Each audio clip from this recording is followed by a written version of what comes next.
It's just an incredible hurricane. It has dropped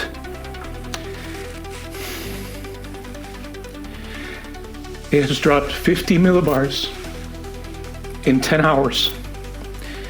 I apologize. This is just horrific.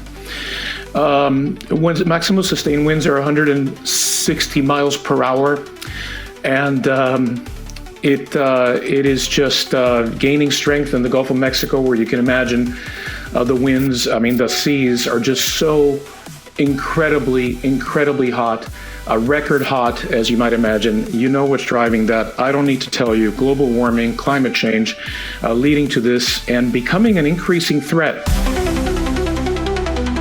Global ocean temperatures took this dramatic step change where the records were non-overlapping with any previous years. We're having these heat waves and floods and hurricanes, and they're becoming more frequent and more intense and leaving trails of devastation worldwide. People are having to pay for these. We have to experience them, and if you're not the one that's experiencing them, you are part of who is paying for them. Meanwhile, Floridians heading out of state could be facing a number of obstacles. Some gas stations are running out of fuel, and officials say to expect hours worth of traffic. And this morning, Tampa International Airport suspended all operations.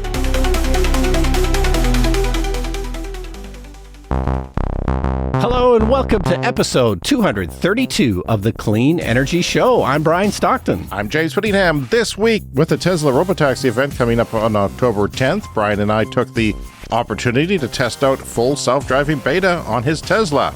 It's okay, the software now comes with next of kin notification. Great Britain has a lower chance of winter blackouts despite closing all their coal power plants. Meanwhile, the chances of James having a winter blackout is rapidly rising. Hurricane Milton is bearing down on Florida and is likely made worse by climate change. Time to put water wings on Grandma, Brian. A coal power plant in Australia is having difficulty securing bank loans. But don't worry, Jerry Lewis has pledged to hold a telethon for them. He's still alive, right? I'm sure that'll work out great. All that and more on this edition of the Clean Energy Show. The race between climate change and the deployment of clean technology is on. The Clean Energy Show gives you a front row seat to the latest developments.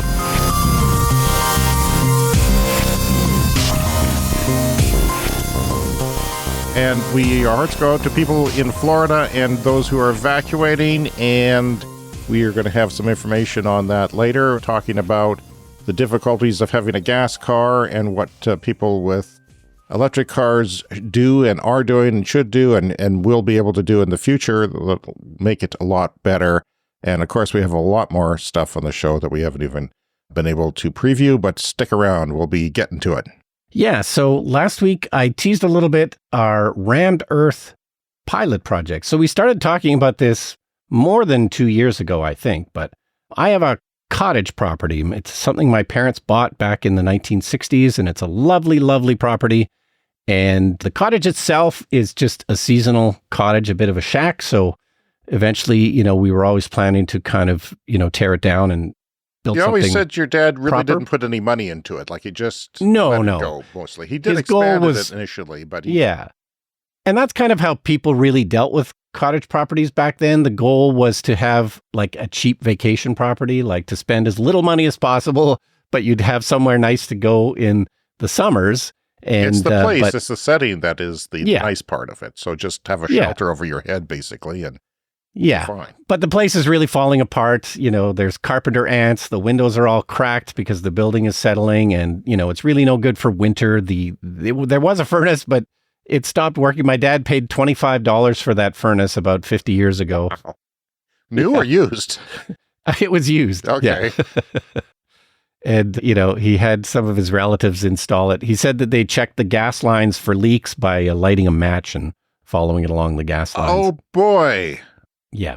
Oh, so, boy. We're lucky the cottage hasn't killed us yet. But yes. So the plan is to do a rammed earth cottage. And we went over this a couple of years ago. Maybe you can edit in the clip that we used a couple of years ago to explain this. But it's a method of constructing that is largely dirt. And you use a little bit of Portland cement powder and you use kind of sand and clay, and you build these plywood forms, and then you basically just pound it down, and you end up with something that's similar to a concrete wall. It's got the strength of concrete, but it's more natural and sort of more breathable. Rammed earth is a traditional building technique still used today. Its name says it all. The main ingredient is simply highly compressed dirt. The material allows for the creation of buildings with an organic look and feel. One of the most stunning rammed earth houses is home to rock icon Randy Bachman of the Guess Who and of Bachman-Turner Overdrive. The Bachman's house was constructed by builder and designer Mir Krayanoff. Rammed earth is an ancient technology that has recently undergone a revival and has become very popular and accessible in a lot of regions where it wasn't available before. It used to be that rammed earth was only in the hot, dry, arid areas of the world, and now it's become available almost everywhere. I was excited about doing rammed earth, but it needs to be insulated. So we thought insulation, let's hide it in the middle, because the beauty of the rammed earth on both sides is, a good attribute. We use a little bit of cement, 5 to 10% cement, and we use some steel reinforcing. These kinds of buildings weren't typically made in a cold climate like ours, but somebody figured out that you could put insulation in the middle of the walls, and you end up with something that's also very good, thermal properties. These walls can stand potentially for hundreds of years. It seems like a really great way to construct buildings, fairly eco-friendly. The only thing that's maybe not eco-friendly is it does include some Portland cement. And as we've discussed before, Facebook just invested in a company that's trying to decarbonize the making of Portland cement because it's a very carbon-intensive thing. Yeah, there are companies doing that. And then some of them have some encouraging results so far. Facebook, not one of them yet, but I've hearing them. We'll cover them, of course. So I think it's definitely possible. And then the other thing, of course, is that the building itself will have to be built on a concrete pad. That's typically how you do it. So again, concrete, not the most eco-friendly getting around thing. That at this point. At this point, there doesn't seem to be a way around that. Of course, eventually you'll be able to make that concrete with the sort of carbon-free or low-carbon cement. So anyway, our architect that we're working with, he's a good friend of ours. We wanted to do a ramp at the front of our house. We've always had this problem at the front of our house because it faces north. And in our terrible northern climate, what happens is, snow melts off the roof in the wintertime when it gets a little bit warm. It drips onto our front steps. But because it's all in shade, it always just freezes, and we just end up with these terrible ice patches on the front of our house. It's super deadly. We end up using lots of salt and lots of sand to stop people from killing themselves. So we've been mulling this over for years, how to solve this problem. And we thought about doing things like heated cement, right? Like you can pour a new sidewalk, you can pour new front steps that literally have heating coils in them, and you can have them heated and you can melt the snow and the ice that way. But what we eventually decided with the help of our architect friend is to put in a ramp, and the ramp will be right next to the front of the house. So it'll be mostly covered by the eaves, the overhang of the roof. Why a ramp? Is going to cover the ramp. Are you going to be in a wheelchair soon? What's with the ramp and not stairs? I think if you're going to do something, a ramp is always better because yes, like when I'm 80 years old and I need a wheelchair to get into the house. Electric, of course. Yeah, then, this is the way to go. As opposed to those combustion wheelchairs, which are really annoying. So, yeah, I suppose we could have just put a sidewalk at the front of the house and then had steps, again, that are covered by the eaves. But anyway, we decided to do a ramp, and we're going to do it with rammed earth. So we're going to build a wall of rammed earth that's going to be about, 12 or 15 feet long. It'll be run parallel to the front of the house, and then the ramp is going to be behind that, covered by the overhang. So our friend who's the architect, he's doing the cottage plans for us. He's never done a rammed earth building before. So he was out there himself in overalls. I've seen the pictures. I posted a few on Twitter and the rest on Patreon for our members on there. Yeah. And he's doing it himself. That's impressive. Yeah.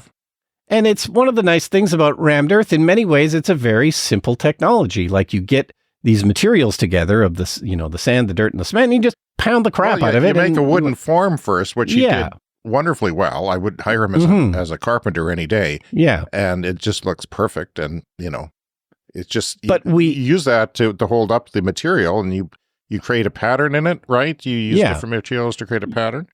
Yeah, you do it in layers. So each layer tends to be a slightly different color.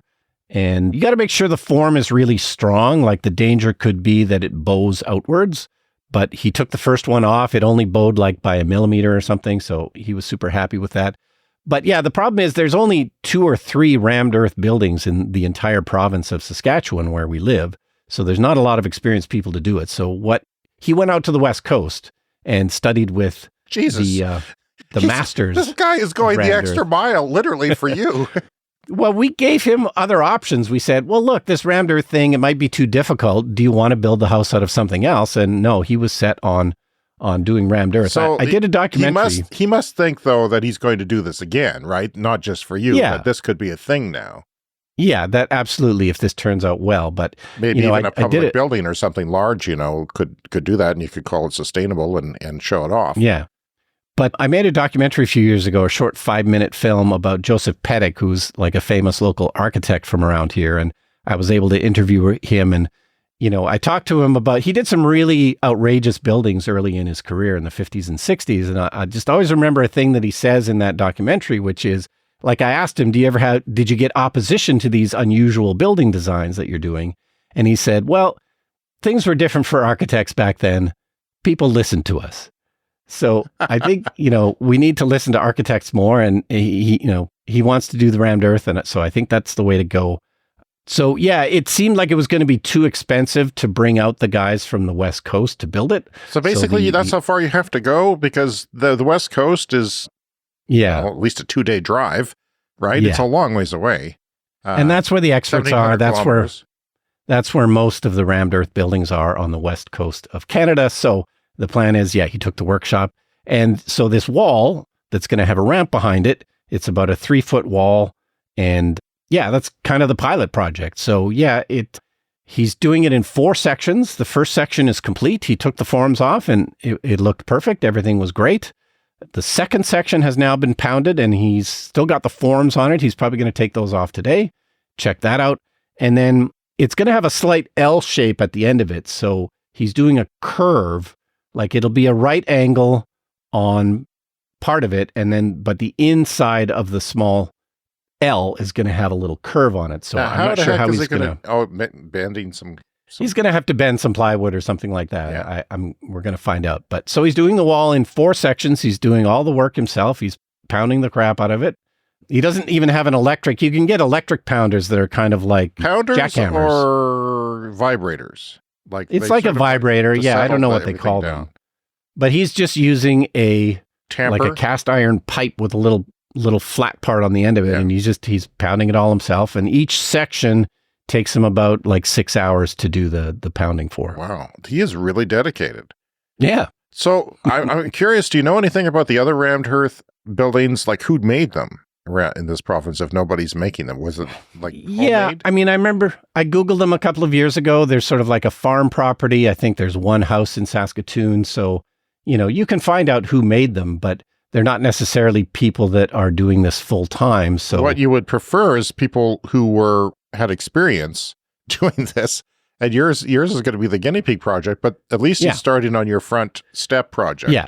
And that's why this wall seemed like a really good idea, because, it's so far it's going great. So that will, presumably give us the confidence to go ahead with the whole cottage thing. And when does he think he might do that? Do you have any updated timelines for us? Yeah, the hope is next summer. We'll start building it next summer of 2025. So you got to get a demo crew in there. Yeah, we have to get plans in that have to be approved. It's in a provincial park, so there's specific rules about building. So we haven't submitted the plans yet, but you have to submit the plans, get them approved, and they won't even let you tear down your current cottage until those plans are approved. Okay. Have you talked to your neighbors about how long that process is? Because they both rebuilt there. No, I'm not sure. But, the other thing about it, of course, is forest fires, because we were speaking of that just a few weeks ago. It's in a forest. So with the increase in forest fires, the place could burn down. So I would think that rammed earth would be a good fire-resistant material. Well, hopefully they're not ignorant about anything. But yeah, I would drop an email to your neighbors and say, how long did it take to to go through that process. And by the way, during your whole explanation, I just noticed you shaved. Do you have an explanation for that? Do you just it's decided just time to do something different. Okay. Yeah. Okay. Well, it threw me. I couldn't figure out what it was. There was something different. All right. Well, that's very interesting. We're going to keep tabs on that and maybe put some behind the scenes stuff up from time to time. My son has been riding an electric bus and he's been complaining about it. This is up in Saskatoon where he goes to school. He's been taking the bus to school. And he says the electric bus seats are plastic and he just slides around like a crazy person because they're untextured plastic. And he thinks it's a design choice and not a choice for weight, but who knows? Because, you want electric vehicles to be light, and maybe that's just the way they're making buses nowadays because they're easier to clean, maybe in holes in the leather. But yeah, he says they're uncomfortable and he slides around and he's getting really annoyed by it. A couple of days ago, we had a wind warning here where we lived, 100-kilometer-an-hour winds. We had 97-kilometer here and up to 107, which is not hurricane force. If you're listening in Florida or evacuating and listening to our show, that's not really going to be, anything comparable to that. But it does get strong here, and when it does get that strong, things break. Like we had a light pole down the street break. Yeah. That wasn't that long ago. Like it bent over and hit a pine tree. And if the pine tree wasn't there, it would have hit the house. So I had my wife call my son because he's an engineering student. He worked for the city. Like, what's the process? I didn't know what the process was. And but apparently they had my wife on the city and they had a lot of complaints about it. And they didn't do anything for a couple of days. That, people die from light posts like that when it falls on them. And no, I heard that actually some cars got crushed by a light pole. Is that right? City. Well, this was lucky that the wind was blowing it into the tree because it would have come over. And, we live in a fairly open area here, part of the city. Anyway, I wondered because I just went to Saskatoon, the city, major city that we go to, that's about 2.5 hours away. I plugged it into a better route planner to see, since I still have a subscription with live weather inputs, to see what it would be like going to the wind. It wasn't bad. I had to stop and charge for 10 minutes halfway, but it wasn't like, undoable into the wind. It was just and it was like a headwind? It was a headwind, mostly a headwind. Yeah, it was from the northwest when we get nasty weather, and Saskatoon is the northwest direction from here. So, but on the way back, it was the same. It wouldn't have been any different, basically. The wind affects you a little bit, but it also doesn't do much to boost you because of, I don't know, there's reasons for it, but.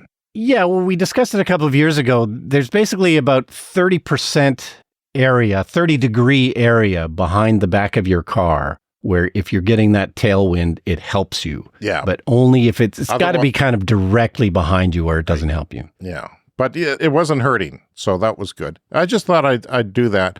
And I was watching a DW documentary. The DW is the German public broadcaster, so they've put in a lot of content on YouTube on a city called Chongqing in China, and it was just focused on the nightlife. Now, Chongqing is one of the biggest cities in China that nobody's heard of.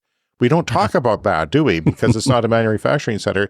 It's kind of in the central part of the country on the river, but it's away from, the political power. So the LGBTQ community is thriving there, but they weren't allowed to video that or interview people because they don't want anyone outside of China to think that anything's less than perfect in what they think is perfect.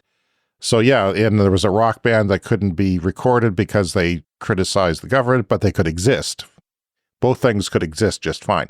That's not the point. I thought it was quite interesting because the city is layers deep. Maybe some of our listeners know about it, but it is layers deep. So a delivery person delivering food, which is common there, even the locals get lost because there can be 6 layers before you get to another ground floor. There can be, a road down here, and then you got to go up 6 stories, and then there's the first floor of something. It's hard to explain, but there is different layers to it, and in a way that's a good thing because you can thrive there, but there's a vibrant nightlife, and a lot of the people there, and this is a Chinese cultural thing, are live streaming on the street. They're hawking beauty tips, and they have to do it on the street. I don't know why, but it's a thing so if you look at the street, there was this guy who owned he was a German immigrant, and he had a sausage shop and a sausage restaurant, and he went out. He spent 4 to 6 hours a day live streaming about his sausages to make money, because that's how he made money. So yeah, and there was a bunch of other people doing the same thing on that street. So I thought that was certainly unusual. And he also, we don't think about it, but there's very few foreigners in China, and I can't imagine a society with just us, people who look like us. Like, we live in a very multicultural society, and that's a good thing, I think. But in there, it's like, if you're a German, you stand out like a sore thumb, and you're a novelty, and people want to touch you. Like, it's just like that happened to you in China, right? You went to Beijing. That's right. Our film that James and I made played at the Beijing Film Festival, and I went with my partner, and people wanted to take their pictures with us just because they had never seen. And yet, there must have been a lot of Western tourists to the places that you were. You were at historic sites and things. Not that many. Yeah, not a lot of white people there. No. Wow. So you were a novelty, just like you are in this show in some ways. Yeah. Wow. Yeah, but the reason why I mentioned it is because there was this interesting economy of people who have e-bikes, those folding e-bikes like you have. They're small and they grow to larger size when you pull up the seat and the handlebars. Yeah. But you can fold them down and then fold them in half and put them in a trunk. There's that whole business of people riding those e-bikes to where somebody drunk is, putting that e-bike in their trunk and driving them home in their car from an event or from a restaurant or wherever they're drunk at 3 a.m. The nightlife goes to dawn pretty much in that city. It's a vibrant nightlife city. And that's a thing. So did they take the bike out? Home. They take the bike out and go back to the next client, or they go back to the waiting station? Well, that's what I did when I got my car cleaned by the detail geek a few years ago. Is that right? We talked about. You took an e-bike with you. I put my folding bike in the trunk. I dropped off the car, hopped on the bike, and rode it home. Well, if you had to have your car in for servicing, or what else does a person have to do where you have to wait? Things like that. Interesting. And we still have a problem around here of people drinking and driving. I don't know how people have not gotten the memo in the year 2024, but more options to stop people from drinking and driving. That sounds great. Yeah, we have electric scooters here, which seem to be used, although one person was killed up in Saskatoon by potentially a drunk driver, or, it's hard to say. But you're not, the fact that you're driving a scooter drunk is not a good thing either, because it's a motorized vehicle. But that's beside the point. Okay, so we've talked about this before on the show quite a bit. New York City has had a problem with bike battery fires. So lithium-ion batteries that you would find in cars or bicycles can catch on fire. And we spend a lot of time saying, okay, look, the risk, way lower than like a gasoline car burning. But it is a real problem, especially in a place like New York City, where everything is so densely populated. So if there is a bike fire, it could be in an apartment building that has hundreds or even thousands of people living in it. So people have died from fires started by electric bicycle batteries. And this tends to happen with the cheaper products. Right, from cheaper China, batteries.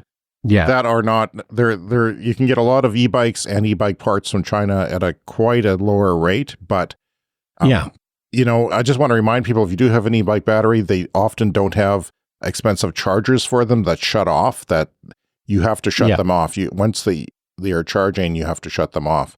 You got to unplug set a reminder for you so that you can unplug the charger, because that is where the problem lies, in defective batteries that are charged constantly. And then, you actually can't do that if your manual tells you to unplug. Please unplug. Yeah, so New York City, they've been trying to solve this problem, and it sounds like they've made a lot of progress. What they're doing, so they've implemented a ban on mobility devices sold with batteries that are not UL compliant. This is a safety standard. And they can be quite expensive to get certified by UL. Yeah. So they implemented this ban, but then they have to enforce it. So they've actually had city inspectors that are going into e-bike stores and battery repair shops, and they're helping to enforce this ban on batteries that are not UL compliant. The ones that are still out there, but they've done a very good job of stopping any new sales, or certainly reduce the availability. And, so the new ones being sold are better. So the other thing they did, major educational programs that have encouraged city residents to charge their batteries safely, meaning either outdoors or in fire-protected areas, such as specially designed charging boxes instead of in the living room of their apartments. They've partnered with multiple third-party battery cabinet companies. So this is a thing, cabinets to store bikes and to charge them, and or offer, battery swapping kind of things. If it's in a cabinet, a locking cabinet, you can take a battery out. A lot of electric bikes have batteries that are replaceable, removable. Yeah, but I wouldn't want to do that. I mean, yeah, it's making it sound pretty bad here, but I wouldn't do that. I have occasionally charged my battery on the stove, which is a glass cooktop, a flat glass cooktop with a range hood over top. So if there was any flames, it would go to the range hood like a cooking fire would, and hopefully. Yeah. But I'm not worried about it. Like I've had it for years, and I've never, it's been over 4.5 years now, and I've never heated up, never worried about it, and it's not UL listed. But I can see how that would be important. Yeah, and people have died, so this is not, they're not fooling around. So far in 2024, they have reduced the number of fatalities from these bicycle battery fires, and hopefully soon they can get those down to zero. And that's just by being more strict about what people buy. Maybe people are more conscious because it was in the news that people were dying from bicycle fires. But then these things are really taking off. There's all kinds of them now. Yeah. I see them here even. Like you can't go for a drive without seeing one or two of them. No, especially in a place like New York City, where car ownership is less likely and people take more public transit and bicycles, etc. Right. Well, that's good to hear. So you and we made a bonus video for our Patreon, which we kicked off last week. And I want to thank everyone who joined our Patreon. We are quite touched that a few people jumped on board right away and are helping us out. Membership in Patreon gets you free stuff. And we had to come up with what would we give back to people who supported the show. And we decided we would give a monthly bonus podcast. And you had the idea of testing out your full self-driving beta software in your Tesla Model Y. We did a test once before, but it was 2.5 years ago now, I think. Yeah, about that. So we wanted to see, it didn't do very well. It was a rainy day in the spring, and it tried to drive us into a construction hole, as I recall, and didn't deal with lines on the roads, but I will play a short clip from that. It got to a rough start taking off going down my street because you came over to where I live to pick me up, and I live on a 4-lane boulevard, and with not too much on there, but it still did some weird things. You have to actually hit it while you're driving. So we're now engaged. And it's going very slowly at first. Oh, now it's decided that it's going too fast now. Okay. Okay. And the camera it doesn't tilted back a bit there. Yeah, we're now going under the speed limit, but it did accelerate kind of quickly. Why do you think it went under the speed limit? I don't know. It's varying now. It's weird. I don't like that. It has more human-like characteristics. So now we approach the speed limit and we're slowing down fairly abruptly. And where is it taking us? It wants us to take us on a different route. Okay. I assumed it was gonna. That's kind of concerning. Yeah, and it's really taking off. Holy fuck. So we're gonna hold on to the camera so it doesn't tilt backwards anymore. Now what? It's slowing down to 23. We're on a 4-lane sort of boulevard, and now it's speeding up. Why is it doing this? Yeah, it was actually a bit erratic just because there was some recycling bins on the side of the road. They weren't, impeding the road, I didn't think. Yeah, I'm not sure what it is, but it is a human-like behavior. Like if you're a human and you're driving a car, you don't immediately accelerate to the speed limit and then stay at the speed limit and slow down, which is how it used to behave more. But now it's more human-like, and sometimes humans drive slower and sometimes they drive faster. So that's what it seems to be doing. Well, we didn't understand the decision of why it was driving slower, but it was. And you can adjust the acceleration. I had it on maximum. Yeah, which is very disconcerting as a passenger to sort of get thrown back, and the camera's getting thrown back. And you brought out your fancy camera equipment and lenses for this project, which you can find on Patreon, and our Patreon members of the Clean Club and above have been able to see this great video that we made. And I must say, we made 2 trips that day and have it all on video. and there was no disengagements, none. Yeah. So did you at any time as the driver think that we were close to a disengagement at any point? Because somebody actually, we came across some unusual things, right? A pedestrian was trying to cross a busy street and came out of nowhere, and the car saw it, right? Yeah, that was the closest. There was 2 pedestrian incidents, and that's where I was closest to hitting the brake. Like I had my foot ready to hit the brake. That's where I was closest, but in both cases, I never had to. So it was pretty impressive. And in a situation where the roads weren't marked with, marking where the parking lane was. So it looked like it was a big wide lane to it the first time we did it. And it was driving in the middle of the parking lane, half of the parking lane, half in the first lane. This time in the same situation, it knew to stay to the left. So, and aside from, unusual slowdowns at first, it drove pretty well through most of our tests. We went to 7-Eleven, the same place we went to last time. And then we went to the university, and it took us, right into the 7-Eleven parking lot, I should point out, which was surprising to you, right? Yeah, I wasn't sure what it was going to do, and I don't typically use it. So if I was using it more often, I would probably know that. But yeah, big improvement over 2.5 years ago. Well, apparently this has a research firm that Electric reported on has a intervention every 13 miles. Now, that's about 21 kilometers, and both of our trips are probably under that. For what maybe it's worth. Combined, it might have been around that. Yeah. Waymo can intervene with human operators, and the Tesla fanboys are often pointing out that Waymo has remote control operators, but I think that Tesla's going to need those too if it's going to operate robotaxis. Because whatever reasons that Waymos get stuck somewhere in a weird situation in a dead end or something, I don't see why the Teslas aren't going to react better than that. Like they're going to need some sort of remote control operation, or some guy is going to have to run out there in an e-bike and fix it.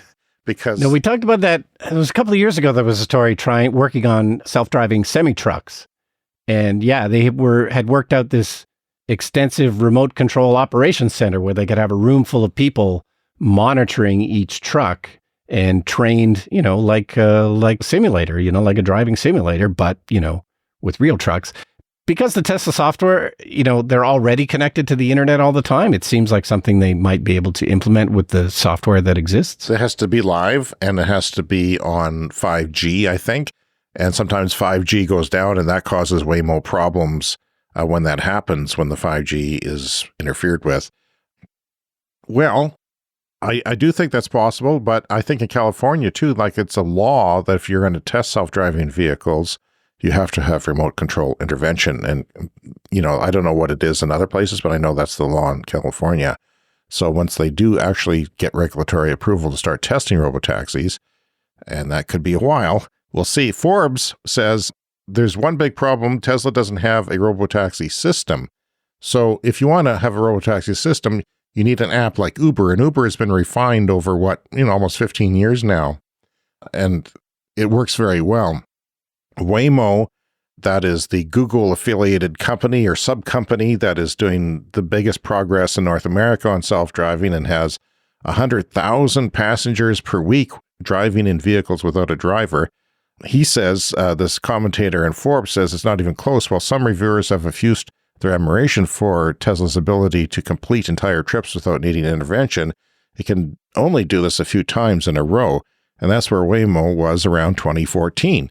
And now in 2024, Waymo is just starting to scale up and is not yet in production with a commercial service. Yeah, it's kind of a beta service. And the Waymo app, you can there's several cities where you can go in the United States to try that out. Some advocates of Tesla mistakenly think that they are further along because their driver assist FSD supervised runs supervised on most roads, but a taxi service inherently has a service area. Waymo's cars could almost certainly drive much better than a Tesla's on all roads if Waymo wanted to make them do that, but they have no reason to do that, so they have geo-fenced the area where the Waymos go. Tesla has done impressive things, but they are still very far from the target.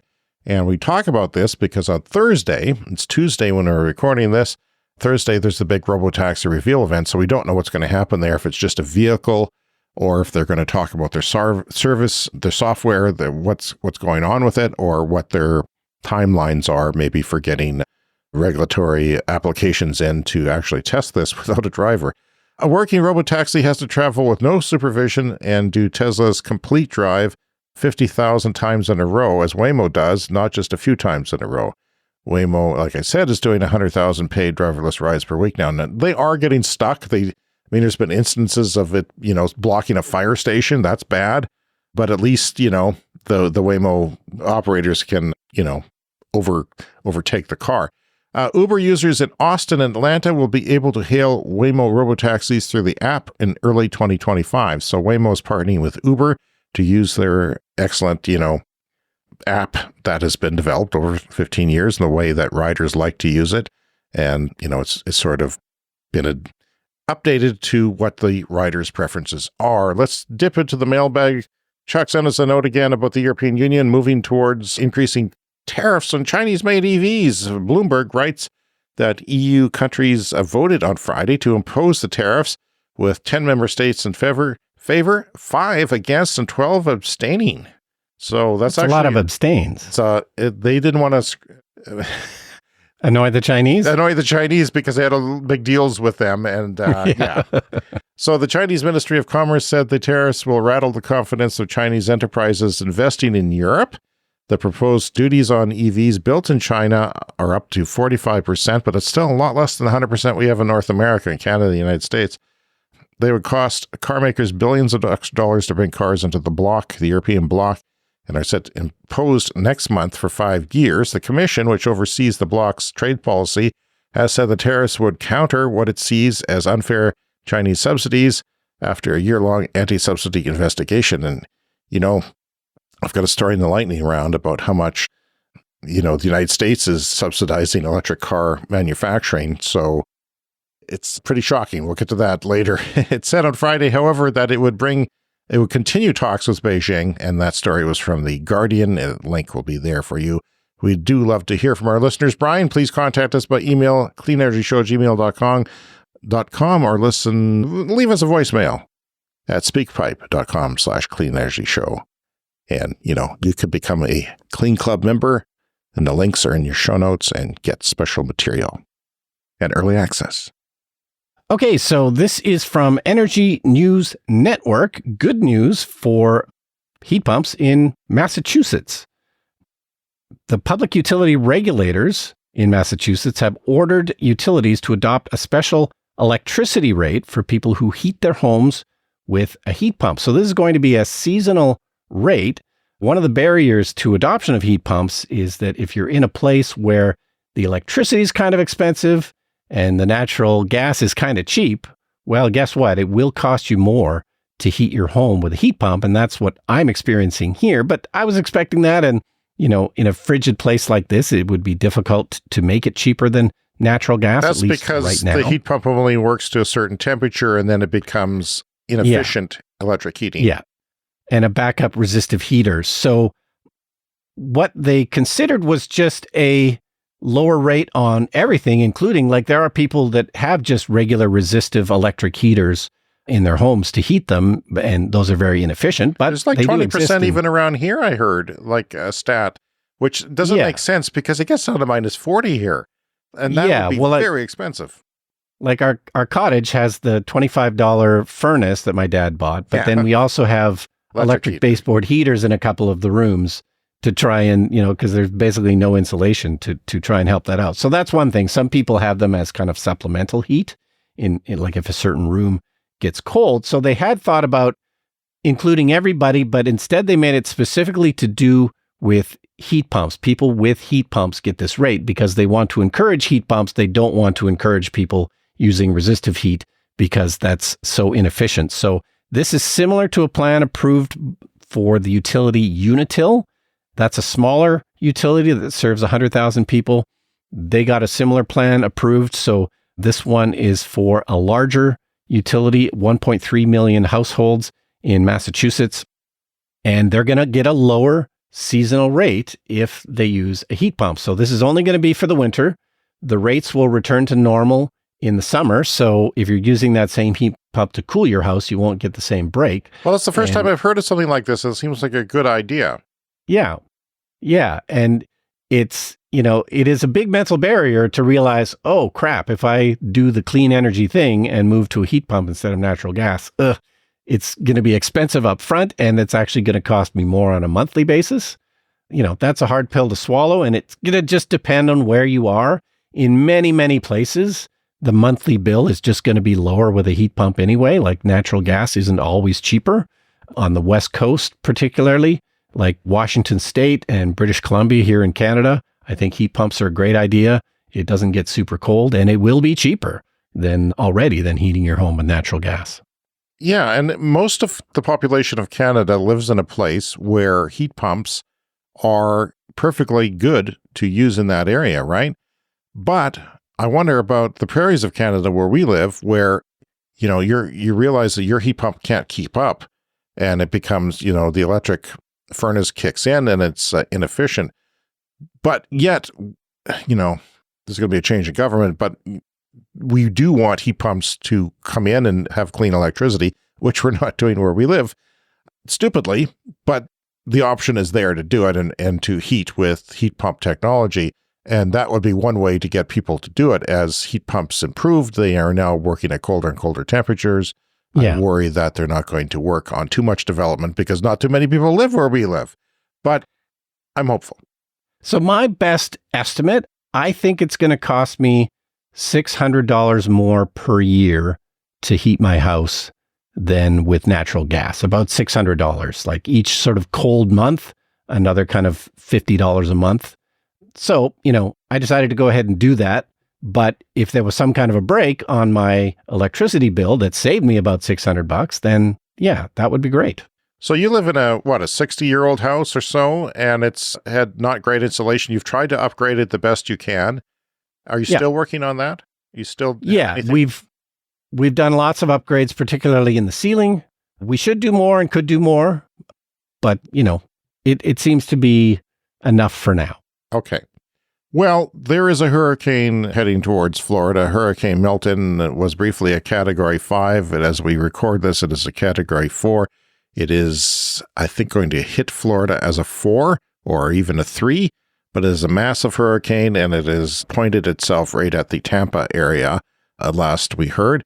Mass evacuations are occurring on Tuesday morning. Gas stations, Brian, were already running out of gas.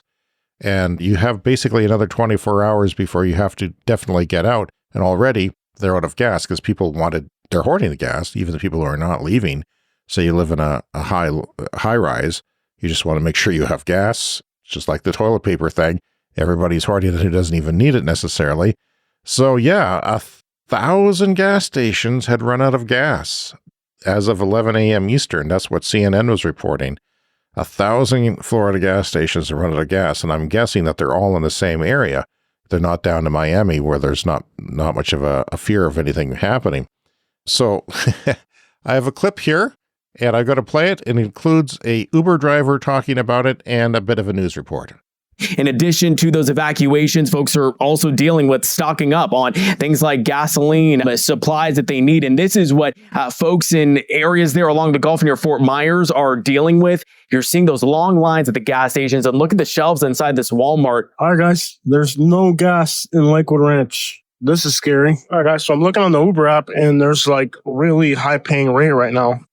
You could probably make, $100 in 2 hours on Uber easily. Problem is, if I don't have gas, how am I going to be able to drive Ubers? Well, if you had an electric Uber, sir, you would be able to go ahead because the power is not out until the hurricane actually arrives. And when it does, no one's going to want to go anywhere, hopefully. You're not going to want to take them.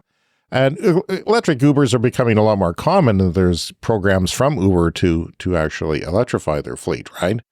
Yeah. As an Uber driver, you're going to usually make more money with an electric Uber because you don't have to pay for gas. Right. And I think there's even an upcharge for an electric Uber, or at least there was this green option in Lyft and Uber. Yeah, I've considered doing it. I might have to one day. It's either that or be a Walmart greeter, and I don't think I can stand on my feet that long. So, yeah, they'll be able to operate right up until the storm hits. Hopefully, they'll keep their electric vehicles away from floodwaters if you can, as you would attempt with any car. Meanwhile, electric car owners woke up with a full tank this morning. If you had plugged in, and if you lived in a home or at a condo where you could plug in, you would have woken up with a full tank. You have not been thinking about going to a gas station at all. So that's good. That's an advantage for an electric car owners. But what about when the power goes out and for 2 weeks? That could happen. That's what they're warning. Well, you can't pump gas when the power is out. A lot of people don't realize that, and then there's still shortages and there's still lineups because then they have to ship the gas there.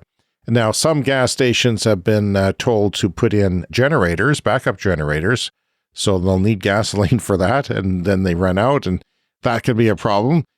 In terms of fuel, now I know there's been a lot of lines at gas stations.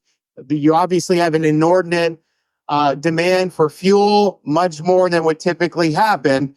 What's happening is there's long lines, the gas stations run out of fuel, but the fuel supply is available. So then they ask for more fuel to be brought.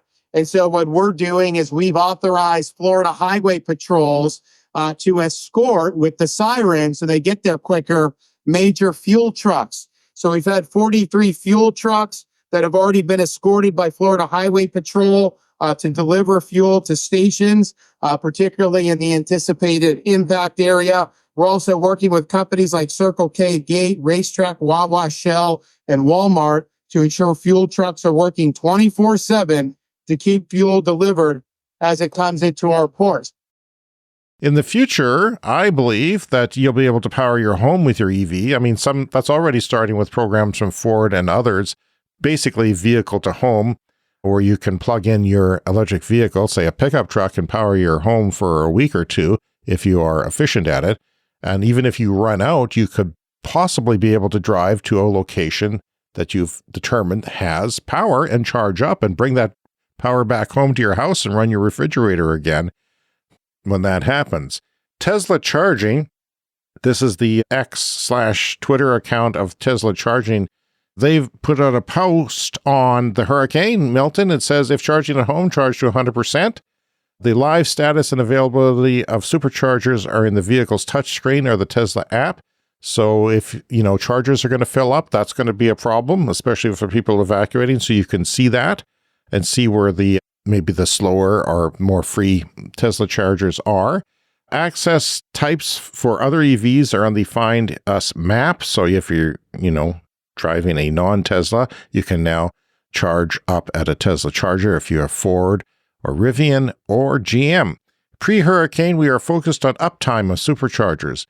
Post-hurricane, we will be focused on restoration and are prepared to deploy mobile superchargers powered by megapacks, where access to charging is most impacted. So they, on a massive scale, can bring the power to where there's blackouts. Yeah, they have superchargers that are basically like a semi-truck with a giant battery on it, and those can be deployed and have been deployed in certain situations. And I would point out some of the same things that apply to electric cars apply to electric bicycles as well. If you have the opportunity before the hurricane to charge your electric bike to 100%, that's a great idea as well. You want to try and keep them on higher ground if you can, like you don't want your car or your electric bike submerged in water for too long. That is a danger for battery fires. But, even if you just are able to maybe use your electric bike battery to charge your phone or something like it. Which I can, and I could do it for a month, I think. Or yeah, more. Probably. The whole family, I could charge up their phones from my electric bike battery, which is just an average electric bike battery. Yeah, it's got a USB port on it. So that's, we've done that. Yeah. We haven't had really long power outages, but we have done that. And it's been nice to have because it's always there, right? It's always got some charge in it, at least, 60, 80%. Yeah. No, and I've charged my phone from my laptop as well. Like if there's a power outage for too long, it's like, oh, my phone's getting a bit low. Well, my laptop has a pretty big battery and I can just charge my phone from that. All right. So from The Guardian, risk of winter blackouts in Great Britain, the lowest in 4 years, even after closing their coal power plants. So we reported on that. Super big deal. There are no longer any coal power plants in the UK. Now, this makes me mad because the petro provinces where we live say the power's going to go out if we don't use our fossil fuels, and your house will freeze and the water will break it, and this is what's going to happen when you go out for lunch. But of course, this is not true. And they always do seasonal forecasting for power utilities. And the seasonal forecasting for Great Britain says the winter blackout risk for this winter is the lowest in 4 years. And this is because of all the other things that have been added to the grid. And of course, they wouldn't have shut down these coal power plants if there wasn't other power coming in to fill the gap. And guess what? That power has come, and they expect the grid to be more reliable this winter in Great Britain rather than less reliable. In other words, the opposite of what you hear on Facebook is the actual truth. And from Renew Economy, another quick story here. One of Australia's oldest coal generators has been refused bank loans. And so this is a power plant called the Vales Point B in New South Wales. This is a coal power plant that was scheduled to close in 2029, but last year they announced that they're going to extend that out to 2033 when it's going to be a 50-year-old plant. But guess what? I don't know. They can't get any bank loans because nobody wants to loan to them because they're burning coal. And we all know that that's not the best. And it's a thing that is complained about a lot, that fossil fuel companies are often being enabled by banks. And so I thought I would report on this story where it seems to be coming to an end, at least for coal, which is a fairly, low-hanging fruit as far as the fossil fuel industry goes. It's time for the Lightning Round. Lightning Round is a fast-paced look at the latest headlines in climate, clean energy, and transportation. A newly published study examining property values near dozens of large Midwest solar farms has found no significant negative impact and even a slight positive effect from the projects, according to the data. That is, prices of property. That's another thing. That's a myth. That if you live near a solar farm, your prices will go down. Opposite is true. Slightly true. Academic paper says the IRA EV tax credit costs taxpayers in the United States an extra $32,000 for every EV sold. EVs are costing the taxpayers money because they're throwing all kinds of money into battery plants and subsidies. So yeah, I don't know. That's a subsidy. That's a big subsidy. $32,000. Well, it was always a huge thing when the IRA was announced that it was always going to be a massive, massive spend. And it was to compete with China so that they didn't have all of the power and all of the economic benefits from this transition. And hopefully it'll turn out to be money well spent. The battery infrastructure is currently growing at 3 times faster than the solar industry is growing. And wow, that is, in a way, not surprising because it needs to catch up. It's got a lot of catching up to do, and battery prices have hit a certain inflection point where that can happen. And also, it's proven. It's been around long enough that grid batteries are now proven. Records are being beaten daily. In August 2024, for the first time, Chinese battery factories passed the 100 gigawatt hour production mark in August. That's incredible. From ArsTechnica.com, neighbors of a Bitcoin mining operation are suing over noise. Hum from a 300 megawatt facility. That is a third of a nuclear reactor just for Bitcoin mining in one location. Is allegedly causing stress and lack of sleep. Granbury, Texas is where this is happening. Residents can hear the sound of money being made at all hours of the day. Paris planted 150,000 trees in this CES Fast Fact in the last 10 years and created 45 hectares of parks in that time frame. Good for them. Indonesia is planning to develop 5 gigawatts of wind by 2030. That's not double their current plan, Brian, but it's 10 times their current plan. Yes, we predicted from day one that things like this would happen because of the economics of that situation, and people would smarten up, perhaps even listen to our show. Renewables have reached a new peak in Australia, delivering 74% of electricity nationwide. Wow. No coal. Coal's not ruling anymore. The International Energy Agency in 2010 said this: solar will become competitive at utility scale in the sunniest regions of the world by 2030 and provide 5% of global electricity by then. Well, last year, not this year, last year, the world was at 5.5%. It had shot beyond their 2030 prediction 7 years in advance and is already growing more than 2030 prediction and growing rapidly. A referendum in Kazakhstan was held on Sunday, and an exit poll showed that 72% of respondents are in favor of building a nuclear power plant, according to the state-run newswire Kazakh. You can find that on Bloomberg. Battery energy storage market in India is on the cusp of unprecedented growth. The next 5 years will witness a transformative shift in India's energy. There's a story on that in PV Magazine. In the last 20 years, 44 hectares of Paris car parking has been transformed, making room for wider sidewalks, bikes, buses, and bike racks, EV spots, accessible space, and 2,200, we'll call it, new patios, terraces for outdoor dining. 90% of trips in the city are via walking, biking, and transit. That is in central Paris, the old part. Heating oil use dropped 6% in Maine in 2023 as 100,000 oil-fired home heaters were replaced with electric heat pumps. Another 175,000 heat pumps are planned for installation in Maine by as early as 2027. Nearly 3.5 million people in the United States now work in the clean energy sector, according to a new report, and with more than 1 million of those jobs in states across the South. Will they appreciate it?